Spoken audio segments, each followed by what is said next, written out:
Now, mga kapatid, sa pag-aaral po ng Biblia, ang Kristiyano po ay binigyan ng maraming titulo at termino.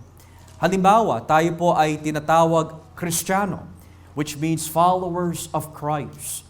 Sa ibang teksto naman po ng Biblia, tayo po ay tinatawag mga alagad or disciples, which means people who give service to their teacher, followers and students of their master and rabbis.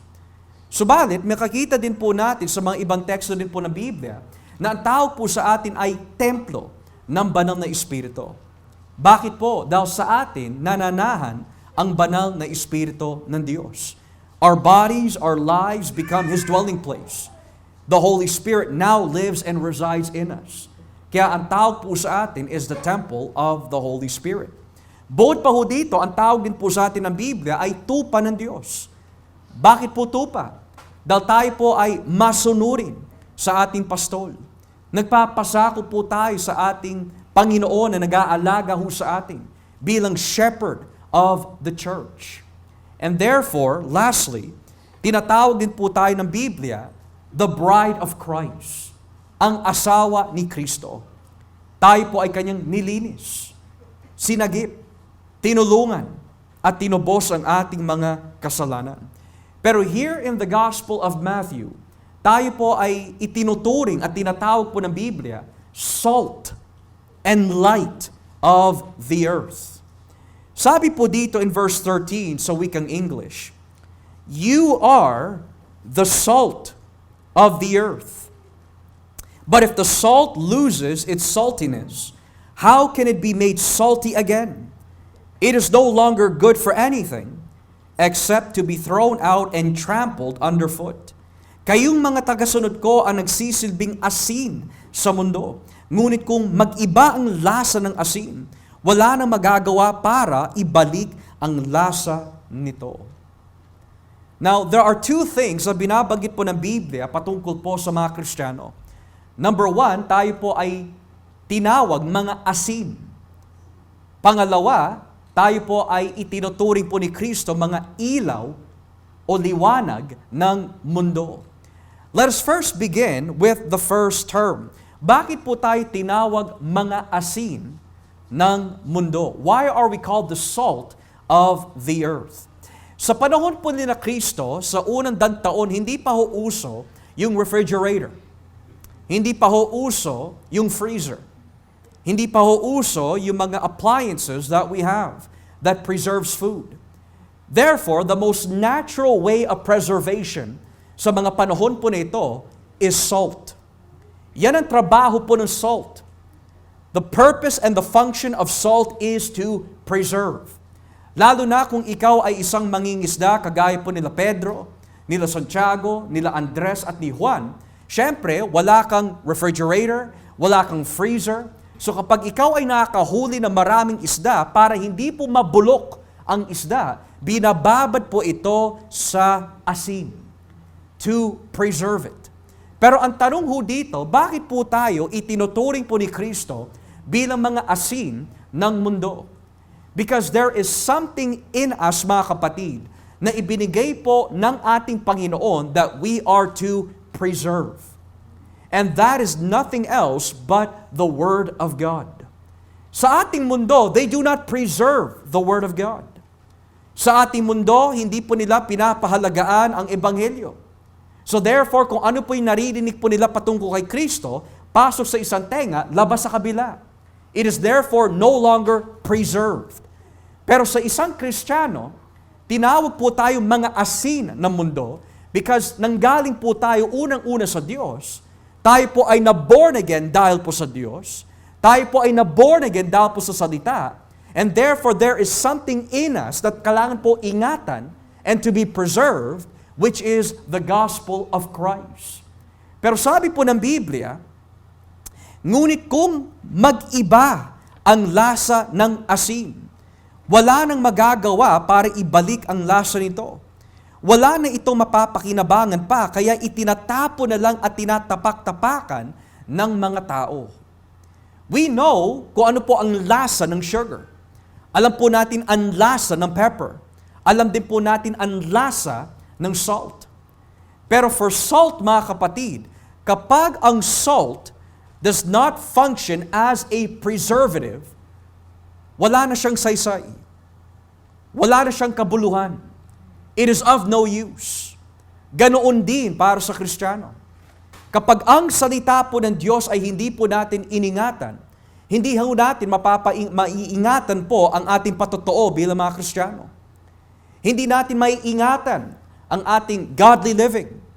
Hindi ho natin maiingatan ang ating reputasyon bilang mga Kristiyano. Because if the Word of God is not preserved, everything else cannot be preserved. If the truth of Christ is not preserved, our walk, our talk, our attitude, our thinking, pati na rin ang ating pananampalataya kay Kristo will be greatly shaken. Kaya sabi po ng Biblia, you are the salt of the earth. You must preserve the truth. When you preserve the truth, may panlasa ka. May lasa ka. You have flavor. May panlasa ka sa ibang tao. Nang ibig sabihin, you give a different flavor sa ating mundo. Kung ang ating mundo ay, ang lasa po nila is, they're sugary, they are peppery, pero ikaw ay iba. You give a different flavor sa mga tao sa mundo. Iba ka sa kanila. They do not preserve, but you do. You have something to live for, but they do not. Because sumasa atin si Kristo. Ngayon, napaka-importante mga kapatid, maunawaan po natin ang ibig sabihin po ng dalawang bagay na ito. Because you cannot have one and not the other. You cannot hold on to one and not have the other as well. You cannot lose one and not lose the other. Kapag ikaw ay asin, sumasa inyo din ang ilaw. Pero kapag wala ka ng panlasa, wala rin ang liwanag ni Kristo sa atin. Nang ibig sabihin, kung ang purpose po of salt is to preserve, and what you have is not preserved, you have nothing to show as light. Bilang mga Kristiyano, mga kapatid, you function as two things, both salt and light. Ang iniingatan po natin ay ang salita ng Diyos. Bakit po? Dahil sa pag-iingat po ng salita ng Diyos, meron ka maibibigay sa mga tao na nasa kadiliman. Pero kapag hindi mo iningatan ang Ebanghelyo, hindi mo iningatan ang iyong patotoo bilang Kristiyano, hindi mo iningatan ang ibinigay sa atin ng Panginoon, wala ka maipapakita ng pagkakaiba sa mga tao sa mundo. So lagi ho nating tatandaan, you are salt. You preserve. You are commanded na ingatan and to keep the words of Christ. Dahil ang pag-iingat po ng salita po ng Diyos ay hindi lang po nagpapakita lamang na iniingatan mo at masunurin ka, kundi sabi ni Kristo, ang sino man nag-iingat sa aking mga salita, ang siyang nagmamahal sa akin. So as salt, kaya mo iniingatan ang salita ng Diyos by God's grace, is because nagmamahal tayo kay Kristo. So lagi ho natin tatandaan that salt, being you and I, we preserve the truth by God's grace. Iniingatan natin. Pero ano po ang ibig sabihin na tayo po ay nagsisilbing ilaw sa mundo? Sabi po dito in verse 16 or verse 14, kayo ang nagsisilbing ilaw sa mundo. At ito ay makikita nga tulad ng lungsod na itinayo sa ibabaw ng isang burol na hindi maitago. Walang taong nagsindi ng ilaw at pagkatapos ay tatakpan ng takalan. Sa halip, inilalagay ang ilaw sa patungan upang magbigay liwanag sa lahat ng nasa bahay. So if we know that salt preserves, what is the purpose of light? In order to understand this, mga kapatid, kailangan muna po natin maunawaan kung ano po ang function ng simbahan ng ating Panginoon Jesucristo. Ano po ba ang tawag natin bilang church? Well, madalas po natin pinapanalangin po yan in prayer meetings. Ipinapanalangin po natin, Panginoon, we pray na kami po ay malaman namin ang kalooban po ng Diyos. Malaman namin ang aming tawag sa loob ng ministeryo.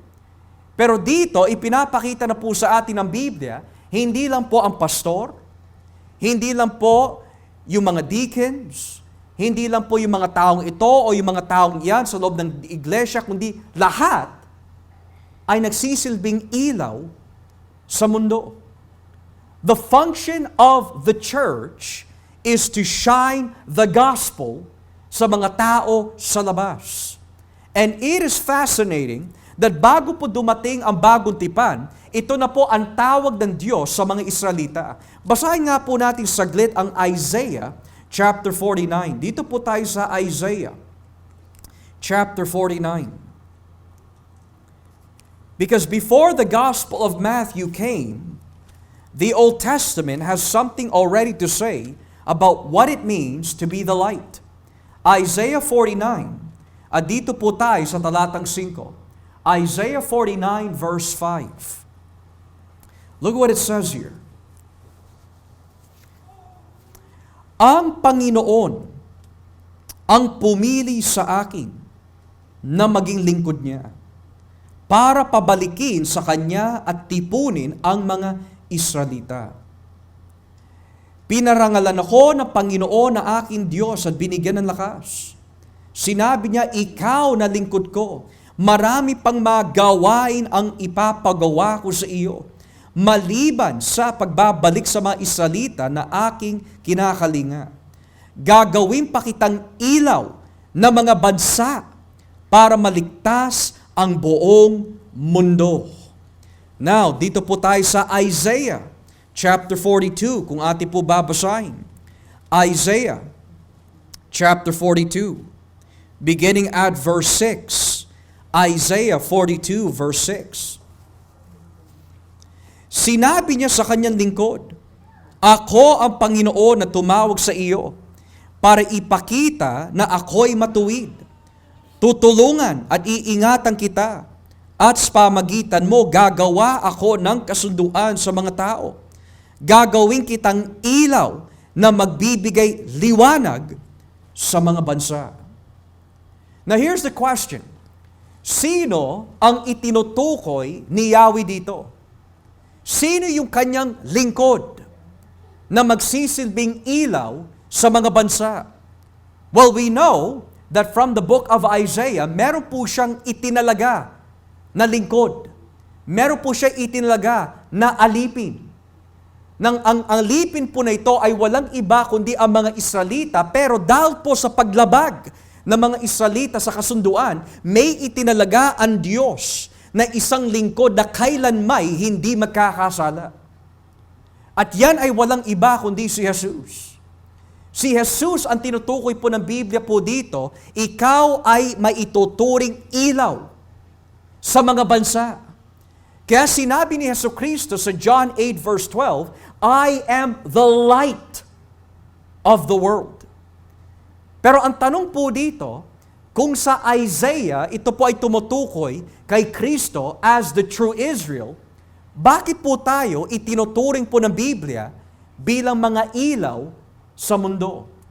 Here's the reason why. Si Kristo, siya ang tunay na templo ng Diyos. Pero dahil po sa ating pakikipag-ugnayan sa Kanya, itinuring din po tayo templo ng banal na Espiritu. Si Kristo, siya ang tunay na anak ng Diyos. Pero dahil po sa ating pakikipag-ugnayan po sa Kanya, itinuring din po tayo mga anak ng Diyos. Si Kristo, mga kapatid, siya yung ilaw para sa lahat ng bansa. At dahil po sa ating pakikipag-ugnayan kay Kristo, hinalintulad din po tayo at itinuring at tayo po ay nagsilbing ilaw rin ng mundo. Pero karamihan po, sa mga ganitong klaseng pag-aaral, ang nasa isipan po ng mga tao, whenever they hear the term, light of the world, this simply just means, maging matulungin ka sa iyong kapwa. Be friendly. Be social. Be someone who's enthusiastic. Be someone who is good to your neighbor. Bagamat, mga kapatid, bagamat, totoo ho yun, that you must be friendly, you must be social, you must be loving, you must care for your neighbor, love your neighbor as you love yourself. Bahagi po yun sa pagiging ilaw. Pero sa Biblia, makikita ho natin mamaya, kung lolobin po ng Diyos, kung ano po ang itsura at ang tunay na kahulugan ng pagiging ilaw ng mundo. Dahil kapag naunawaan po natin ang ibig sabihin po ng pagiging ilaw ng mundo, mapapansin po natin, maraming mga tao ay lalayo sa iyo.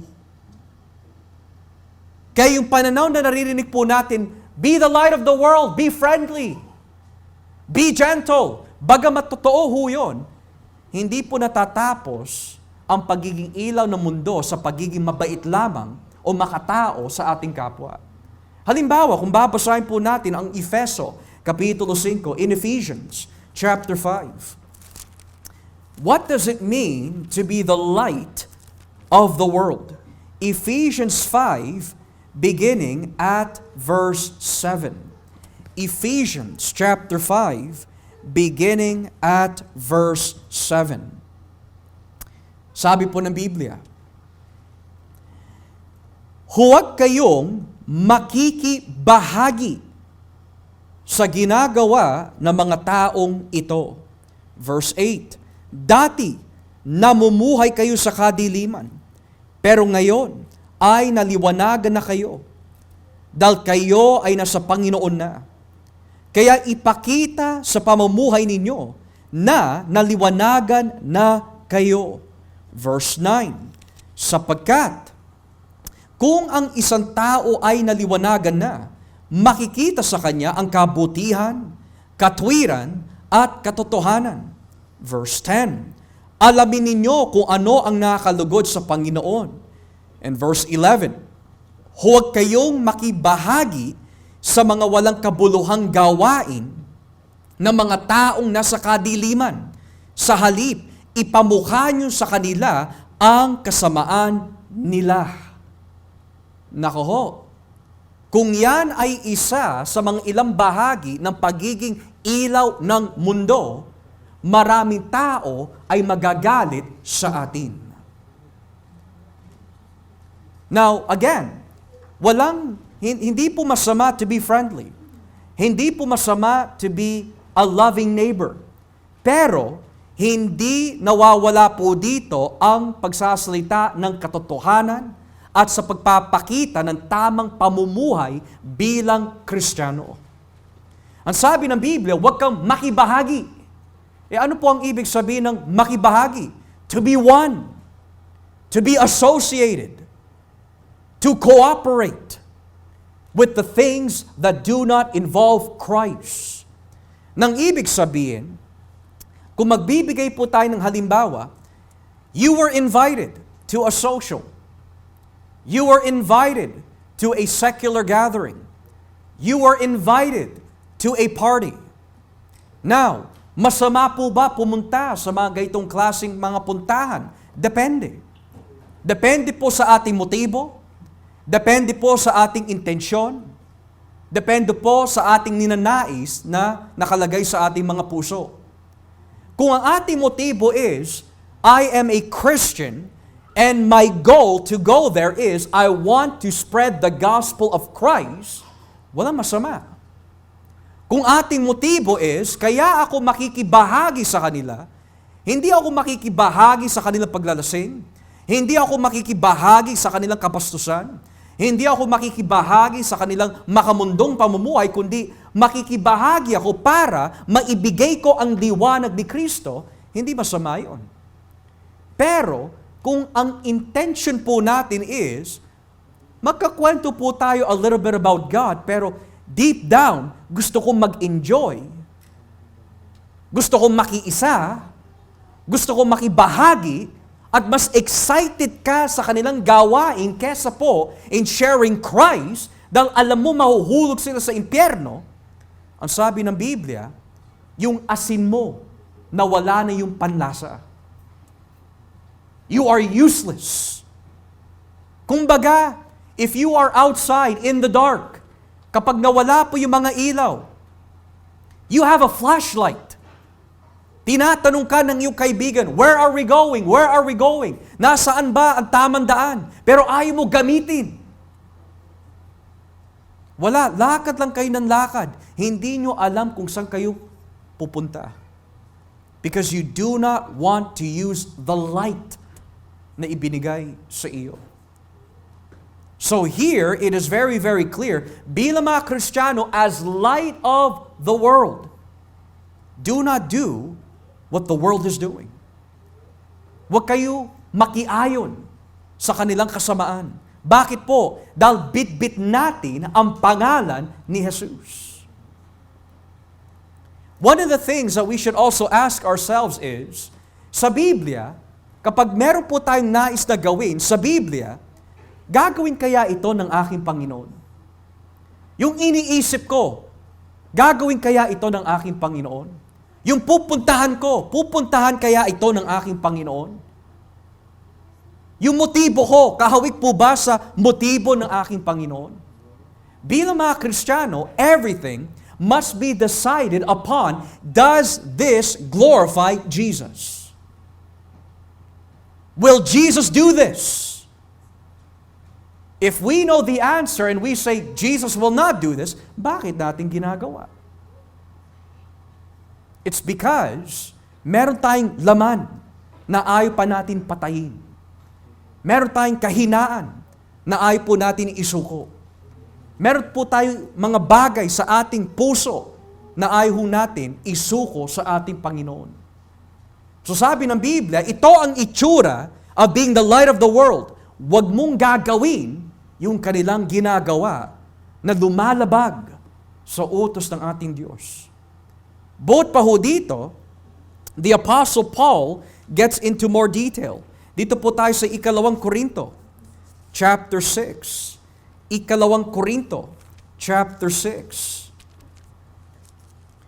verse 14. Tingnan niyo po yung mga nakalagay ho dito. 2 Corinthians 6, verse 14. Sabi po ng Biblia, huwag kayong makiisa sa mga hindi mananampalataya, sapagkat hindi maaaring magkaisa ang kabutihan at kasamaan. Gaya ng liwanag at dilim, hindi rin sila maaaring magsama. Verse 15.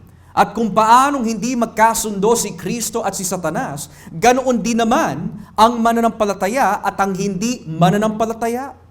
Verse 16. Hindi maaaring magsama ang mga Diyos-Diyosan at ang mga Diyos sa iisang templo, at tayo ang templo ng Diyos na buhay. Now let's pause here for a moment. Tignan niyo po yung 5 M words na ginamit. There are 5 M words na ginamit po dito. Sabi po sa verse 14, huwag kayong makiisa. Number 2, hindi maaring magkaisa ang kabutihan at kasamaan. Hindi rin sila maaring magsama. Verse 15, hindi magkasundo si Kristo at si Satanas. And verse 16, hindi maaring magsama. In English, do not be yoked. What do we have in common? What fellowship do you have? What harmony is there? What do you have in common with these individuals? And lastly, what agreement is there between you and them? Now, si Pablo ay nagbibigay po ng rhetorical question. Ano po ba ang rhetorical question? Isang katanungan na hindi dapat sagutin because it is so obvious kung ano yung sagot. Tinatanong po niya yung mga taga-Korinto, ano po ba ang pagkakaisa ng mga mananampalataya sa hindi mananampalataya? Wala. How about Christ and Satan? Wala. Light and darkness? Wala. The temple of God and idols? Wala. Na bakit po nasabi ni Pablo ito? Sa lahat ng mga liham ni Apostol Pablo, 2 Corinthians is by far the most emotional letter of the Apostle Paul. Bakit po emotional? Dahil nung naisulat po niya ang unang Korinto, pinagdudahan po siya na makapatira sa Corinth. Hindi ka kasing husay nila Apollos. Hindi ka kasing galing sa pagtuturo, kagaya nila Peter, kagaya ng mga ibang lingkod ng Diyos. So nasaktan si Pablo, pero minahal pa rin niya sila. But when he was writing 2 Corinthians, biglang may lumitaw na mga huwad na apostol na nagpapanggap na sila po daw ay sinugo ni Kristo. At yung mga taga-Korinto, instead of listening to Paul, a true apostle, mas panakinggan po nila ang mga huwad na apostol. Kaya nasaktan si Pablo. And now Paul is opening up his heart. He's telling the church, binuksan namin ng buo ang aming puso sa inyo. Why do you not do the same? Pero meron sinabi si Pablo sa kanila, mas minahal mo pa ang mga hindi mananampalataya kesa sa amin. Now notice the words here, huwag kayong makiisa. Now, perhaps, there is a double reference po dito. Unang-una, tinalakay po natin ito several months ago, that ang ibig sabihin po ng huwag makiisa is, may involve sexual relationship in marriage. Do not be equally yoked or unequally yoked with an unbeliever. Kung ikaw ay single Christian, huwag kang maghahanap ng mga hindi mananampalataya. Because it will be conflict in your marriage. It will be conflict when you raise up children. Magiging hadlang ho yan.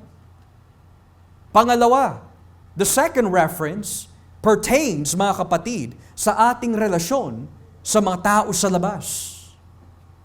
Now, maaari ho natin tanungin sa English, ano pong ibig sabihin ng do not be unequally yoked? What's that word yoke? Anong ibig sabihin ng yoke? Well, sa Tagalog, wag makipamatok. Now, yung salitang yoke in English has something to do, mga kapatid, sa mga gawain po ng mga magsasaka sa kanilang mga baka o sa kanilang mga kabayo o asno. Inilalagay po yung yoke po na yan sa batok ng kanilang mga hayop upang matulungan po sila sa kanilang pagsasaka. But it is interesting that in the Old Testament, pinagbawalan po ng Diyos sa mga Israelita, do not join a cow with a donkey in one yoke. Bakit po? Kapag yung donkey and yung cow magkasama for a long period of time, sila yung magkakasundo. And they will end up mixed breeding. Magkakaroon po sila ng sexual relationship. Here, itinuturo po sa atin ng Biblia, when you spend too much time with unbelievers, your heart starts to mix with their attitudes. You start to develop more worldliness. Yung character po nila, ginagaya mo na. Yung kanilang pananalita, ginagaya mo na. Naahawa ka na. You're being inbred. Kaya mapapasin mo, natatawa ka na lang sa kanilang kabastusan. Yung uri ng kanilang pananalita, gayang-gaya mo na. Yung mga tugtugin na gusto nila, tinutugtog mo na rin. Yung kanilang pagmumura, ginagaya mo na rin. Mainitin ang ulo nila, mainitin rin ang ulo mo. It's because you are unequally yoked with unbelievers. Yung dati na hindi ka chismoso at chismosa, nagiging chismoso at chismosa ka na rin. Dahil po sa mga tao na kasama mo. So when you are the light of the world, mga kapatid, you are not to be mixing yourself sa kanilang gawain. Pastor, then kung ganon, how can we win them to Christ? We win them to Christ by showing them something different, not something the same. Kasi yung worldliness, sanay na sila doon eh. They know what worldliness is. Alam nila yung pamumuhay sa kadiliman. Pero ang hindi nila alam ay yung pamumuhay sa liwanag. Kaya nga, you're preserving something. Bilang salt, meron kang pagkakaiba sa kanila. You're preserving something different. And bilang light, you are exposing to them si Kristo. So sabi ng Biblia, huwag kang makiisa sa kanila. Kung ikaw ay inimbitahan man, kung ikaw ay niyayaya, sumama ka, pero with the intention, hindi mo gagayahin yung ginagawa nila. Hindi ka sasang-ayon sa kanilang mga kagustuhan, kundi ang purpose mo is to be the light of the world. Pero pastor, how do I know na yung ginagawa ko ay tama? Unang-una, sino ba ang nagbibigay ng influence? Mas naimpluwensyahan ka ba? O mas naimpluwensyahan mo sila? Kung ikaw mismo ang nahihikayat nila at hindi mo sila mahikayat, delikado yan mga kapatid. Tandang-tanda ko noon, this was many years ago. Merong certain group mga kapatid na nais ko po madalasan sa Panginoon. Mga minamahal ko po talaga sa buhay. We grew up together. Went to school together. There was a certain group of people that I want to bring to Christ. Pero napapansin ko that even though I'm doing all that I can, this was in the latter stages, napapansin ko that, bakit ganon? Parang ako yata yung nadadala. Tumatawa ako sa mga biruan nila. Yung pananalita ko parang kuhang-kuha ko yung slang. Although hindi ako nagmumura, pero yung mga wording nila, ako'y nahahawa. And then I had to look back into the mirror of the Word of God. Nakita ko that, man, ako yung nai-influence. Kaya kapag tayo po ay niyayaya mga kapatid, you have to be really careful and be prayerful. Hindi lang po tayo tanggap na mga invitation, kailangan manalangin tayo, Panginoon. Kalooban niyo po ba right now, this season, am I ready to go back into the world to bring them Christ? Kasi kung mahina pa ho tayo, it's counterproductive. Not only that, mga kapatid, kapag magkasama po kami, kapag pinipika po nila ako, mapapasin mo na lang that kapag nagtutugtog po sila ng mga music that, alam mo na yung kamunduhan, mapapasin mo na, napapaganon ka na rin. Habang nag-uusap kayo, napapaganon ka na rin. Is because hindi tayo nagbabantay. Kapag wala tayong goal, wala tayong vision, wala tayong biyaya mula sa Diyos, tayo yung matatangay. So ngayon, ano po silbi ng ating pagiging ilaw? Wala kayong pinapakita, wala tayong pinapakita sa kanila ng pagkakaiba. And the only difference, maaari ho natin tanungin, Pastor, ano po yung pagkakaiba natin sa kanila? One thing and one thing only, si Jesus. As Jesus is the mediator between God and man, Jesus is also the middleman of our difference with the world. Kaya bilang ilaw ng mundo, mga kapatid, ang ibig sabihin po ng ilaw ay hindi lamang ibinibigay mo si Kristo. Ang ibig din sabihin po ng ilaw is, you are a representative of the kingdom of God. Did you know that once you become a Christian, you declare war against the devil? That means you are in the kingdom of God versus the kingdom of darkness. Pero kapag ang kingdom of darkness ginagaya natin, ang tawag po dito in the art of war is treachery and treason. Anong ibig sabihin ng treason and treachery? Traidor. Teka lang, akala ko you are in the army of God. I thought you're in the kingdom of God. Bakit mo yung ginagawa ng kaaway mo? Bakit mo ginagawa yung kaaway ni Kristo? You are in this kingdom, you're on this side, you're in this camp. Bakit mo sila sinasangayunan? Alam niyo po ba mga kapatid, when you study world history, Rome, the greatest empire of the world of that time, was not destroyed from the outside. It was destroyed from the inside. May mga nagtraidor. Yan din na mapapasin po natin mga kapatid.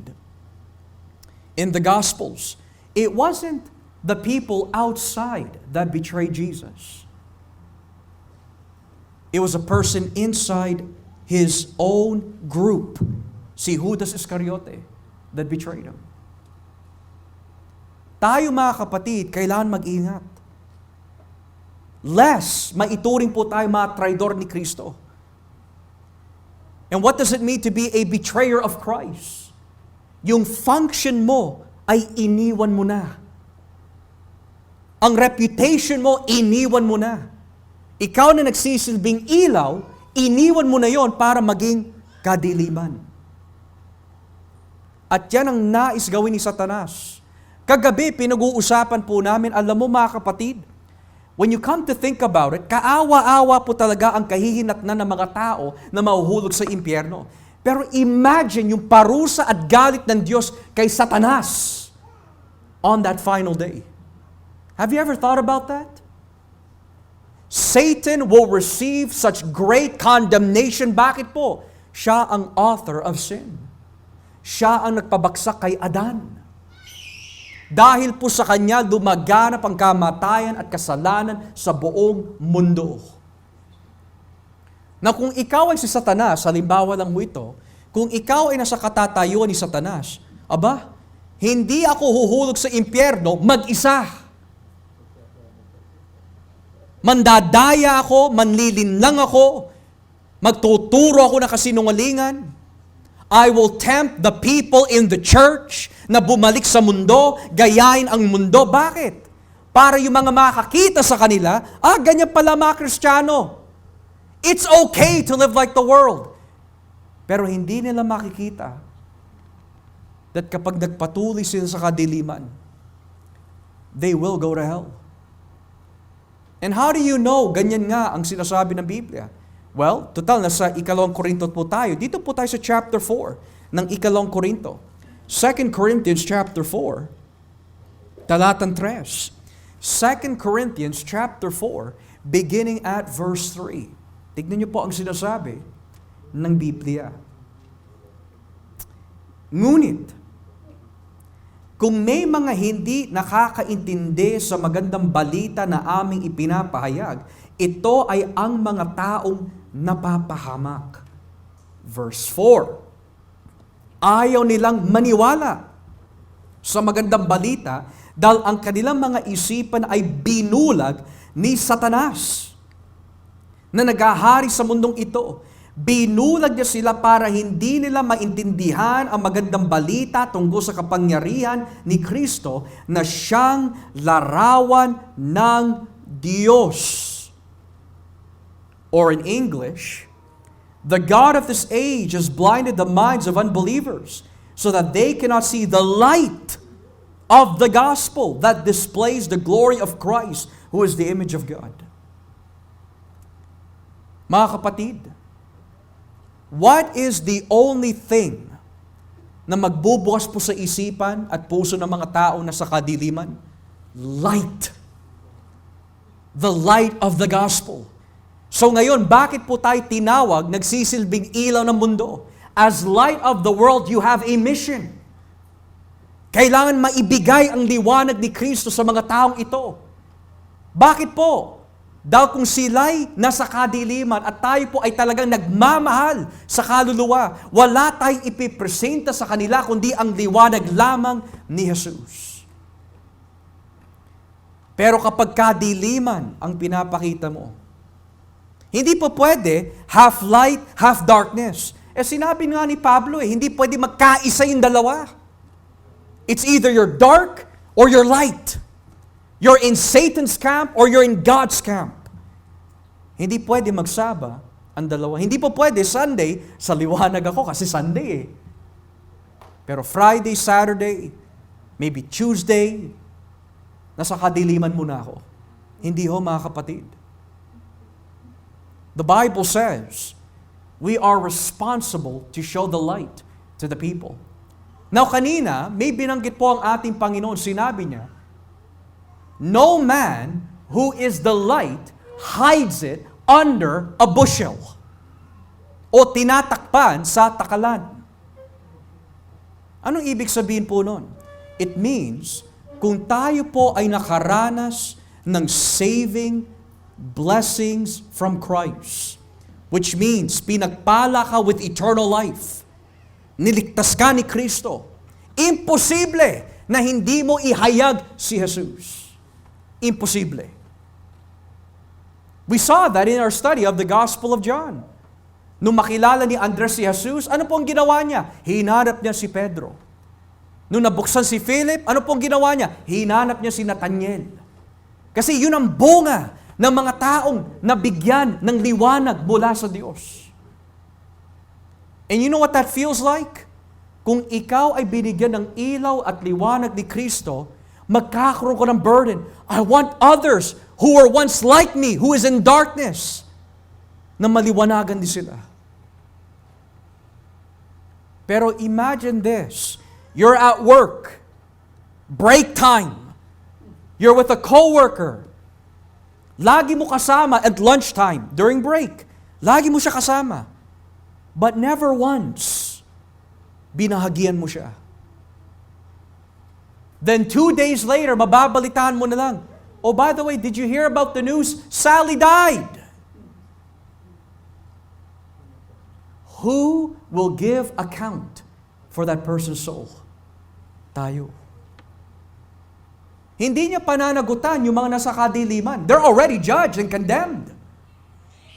Ang mananagot, mga kapatid, tayo. Wherever you go, doesn't matter if it's work, gym, grocery shop, and God gives you the opportunity to spread Christ to someone. Tayo po ang mananagot. Kaya sabi po ng Biblia, you are the light. You are the light. You are the light of the world.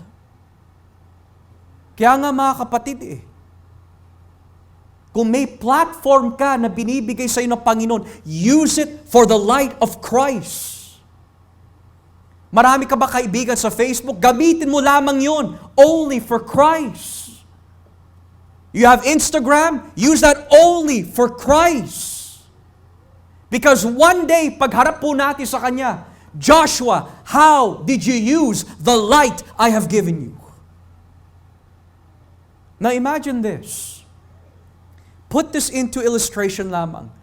You are sent by God into the world. But before He sends you, here's a flashlight. Here's a flashlight. Here's a flashlight. Here's a flashlight. Pagpasok po ninyo sa mundo, ang dilim. Pero bakit ka binigyan ng flashlight? Para alam mo where you're going. At sa mga makakita ng liwanag that you're flickering with the flashlight, dumapit din sila sa inyo. But imagine you are sent by your master into the world, into darkness, pero hindi mo ginagamit yung ilaw. On the day of judgment, pababalikin niya po ang bawat isa sa amin. Joshua, how did you use that flashlight? Joel, how did you use that flashlight? Neil, how did you use that flashlight? August, how did you use that flashlight? Wag ho natin sabihin sa Panginoon, kasi Panginoon, natakot kasi po ako Itinago ko, hindi ko ginamit. At sasabihin ng Panginoon, thou unfaithful and wicked servant. You wicked and unfaithful servant. Na pastor, di ba kailangan natin ang leading ng Espiritu Santo? Absolutely. We need it. Pero that does not mean that you're relying on feelings. You're relying on the instruction of the Holy Spirit through the Word of God. Kung alam mo ang Ebanghelyo at alam mo na binibigyan ka ng pagkakataon ng Panginoon Diyos na ibigay yung dapat ibigay, pero ayaw mo ibigay. Patawarin sana tayo ng Panginoon. You are light. Pastor, bakit ganyan kagrabe yung ating tungkulin. Dahil ito po yung sinasabi sa Ezekiel chapter 3. Basahin po natin. Ito po ay isa sa mga nakakatakot na teksto na dapat po tumanim sa ating puso't isipan. Ezekiel chapter 3, beginning here at verse 18. Or let's begin at verse 17. Ezekiel 3 verse 17. Kapag binabasa natin ito paulit-ulit mga kapatid, ito mag-uudyok sa atin to share the gospel of Christ. Sabi po ng Biblia, anak ng tao, ginawa kitang bantay ng mga mamamayan ng Israel. Kaya ang anumang marinig mo sa akin ay sabihin mo sa kanila. Kapag sinabi kong mamamatay ang tao masama, pero hindi mo siya binalaan o pinagsabihang lumayo sa kasamaan para maligtas, mamamatay ang taong iyon dahil sa kanyang kasalanan at pananagutan mo sa akin ang kamatayan niya. Verse 19. Pero kung pinagsabihan mo siya at hindi siya lumayo sa kasamaan, mamamatay siya dahil sa kanyang kasalanan, pero wala kang pananagutan sa akin. Now notice this. This is for unbelievers. This is for wicked people. Yung mga wala kay Kristo. Pero, we also have to be careful mga kapatid. Ang ibig sabihin po ng pagiging ilaw ng mundo ay hindi lang po limitado lamang sa mga hindi mananampalataya. We also have to be light sa ating mga kapatid sa pananampalataya. Bakit po? Well, alam ho natin na tayo po ay nanghihina minsan. Tayo po ay minsan naliligaw. Tayo minsan ay nanlalamig. So we need someone to be light for us. Bakit ko po nasabi yon? Verse 19. Pero kung pinagsabihan mo siya at hindi siya lumayo sa kasamaan, mamamatay siya dahil sa kanyang kasalanan pero wala kang pananagutan sa akin. Kapag ang taong matuwid ay tumalikod sa kanyang pagiging matuwid at hahayaan ko siya sa ganoong kalagayan, mamamatay siya. Kung hindi mo siya pinagsabihan, mamamatay nga siya dahil sa kanyang kasalanan at hindi ko aalalahanin ang kanyang mabubuting gawa. Pero pananagutan mo sa akin ang kanyang kamatayan. Verse 21. Ngunit kung pinagsabihan mo siyang tumigil na sa pagkakasala at nakinig sa iyo, hindi siya mamamatay at wala kang pananagutan sa akin. So ang ibig sabihin pala ng pagiging ilaw ng mundo is both outside and even in the church. Para po sa mga kapatiran, kapag may alam ho tayo na ang kapatiran po ay nagkukulang, may ginagawa hindi tama, by the power of the Holy Spirit, you must show the light. I can remember, mga kapatid, many years ago, noon I was being trained, takot na takot talaga ako. Why? I was a young man, tapos may nakikitaan po ako, isang lalaki, mas matanda sa akin. I was intimidated. Baka magalit. Baka hindi ako pansinin. But this person was doing something that was not right. Ngayon, nagkasala po ako sa Diyos dahil hindi ko siya napagsabihan. Ngayon, I don't know where that person is anymore. And when I read this passage, malaki ang conviction po nito. Hindi ko napagsabihan. Ako yung may alam eh. Ako yung nakakita eh. Pero hindi ko napagsabihan, baka magalit sa akin. In the church, mga kapatid, wag mo ipapairal ho yung kaduwagan o yung takot. Because you do not know that when you share the truth to that person, tanggapin man o hindi, you did your part as light of the world. Ngayon, nung binigyan po ako ng Diyos ng lakas ng loob, akala ko tatanggapin nung isang tao, kaedad ko naman. Meron siyang nilalaro na game na hindi dapat laruin ng mga Kristiyano because it's not right. It's ungodly. Meron siyang nilalaro na hindi tama.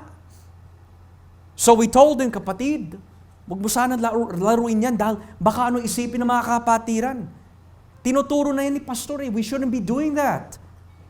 We should be focused more on the Bible, hindi sa game na yan. Instead of pakinggan po niya yung aking sinasabi, ipinamukha pa niya sa mga kapatiran na naglalaro pa siya. Meron po ba tayo mga kapatid na na-encounter po ganun? Meron po ba tayo ugali na kapag tayo po ay tinutuwid, instead of tanggapin natin, nangaasar pa tayo? Nagmamatigas pa tayo? Wag ho ganun. Dahil ilaw tayo ng mundo. Kailangan po makita sa atin ang humility ni Kristo. Kailangan makita po sa atin ang liwanag ni Jesus. Or perhaps you are a child in your home. Sinasaway ka ng ama mo, sinasaway ka ng nanay mo. They're telling you the right things, but you don't want to listen. You take offense to it. Why? Because there's pride. We don't want to handle the truth. That's what it means to be light. Kapag masyado ka na matagal sa kadiliman, when you see light, it hurts the eyes. But you need to be exposed to the light so that you do not remain in darkness. Kaya under my father's ministry, marami akong bukol. Marami akong sugat. Pero yung sugat at yung bukol po na yun ang tumulong sa akin through the Word of God to be more and more like Christ. Kaya kung tayo po ay tinatamaan, nasusugatan, kinokorek, tinutuwid, tanggapin mo yun. Bakit po? Dahil yan ang isang senyales, you are in a true church. May mga tao na nagmamahal sa iyo. Aanin mo, kalaki-laki ng iglesia. Walang sumasaway, walang nagtutuwid. Kanya-kanya buhay, kanya-kanyang gawain. Wala, mahuhulog tayo sa impyerno. Ganyan si Kristo. Ganyan sila Pablo. Bira mo si Pablo, mas matanda si Pedro sa kanya. But when you read Galatians 2, sinaway niya si Pedro, harap-harapan. Ikaw, you are compromising. Hindi dapat ganyan, Pedro. Kasi he's light. Tayo po ba mga kapatid, may kahinaan po tayo where we are intimidated? That is normal. And why is that normal? Because as fallen men, that is normal for fallen people. That is where the beauty of God's grace must come in. Kasi hindi natin kakayanin kapag wala si Kristo. Kaya ang tungkulin po ng church, hindi lang po sa labas, but even inside. Now how do you know it's also inside? Let's go to James, Santiago 5. May mga tao din that we must show the light to sa loob ng church. James 5. And let's begin here in verse 19. Excuse me. James 5:19 to 20. Tignan niyo ha. Mga kapatid, kung nalilihis sa katotohanan ang isa sa inyo at may nakapagpabalik sa kanya sa tamang landas, dapat ninyong malaman na ang nagpabalik sa isang makasalanan mula sa kanya masamang pamumuhay ay nagliligtas ng kaluluwa ng taong iyon sa kamatayan at magdudulot ng kapatawaran ng maraming kasalanan. Now, before we conclude, ang pagsisilbing ilaw sa mundo, mga kapatid, ay napakalawak. It can be in the form of pagbabahagi sa mga tao sa labas, pagtutuwid sa loob ng church, or it can even be, mga kapatid, kung ano yung pag-uugali natin sa loob ng tahanan. Hindi po pwede, ilaw ka ng mundo, marami tayo alam sa Biblia, pero ayaw natin tulungan yung mga tao sa loob ng ating tahanan. Hindi ilaw ang tawag doon. Slothful. Foolish. Hindi po pwede, si Mrs. lang ang gagawa ng lahat. Because as light of the world, we also have to show the light of Christ to our families. Kaya ang tungkulin po ng pagiging ilaw ng mundo ay mabigat. Because what it really means, as I close, is to be like Jesus every single day. You cannot be a Christian if you're not going to desire to be light of the world. You cannot be a disciple if you're not going to be salt and light.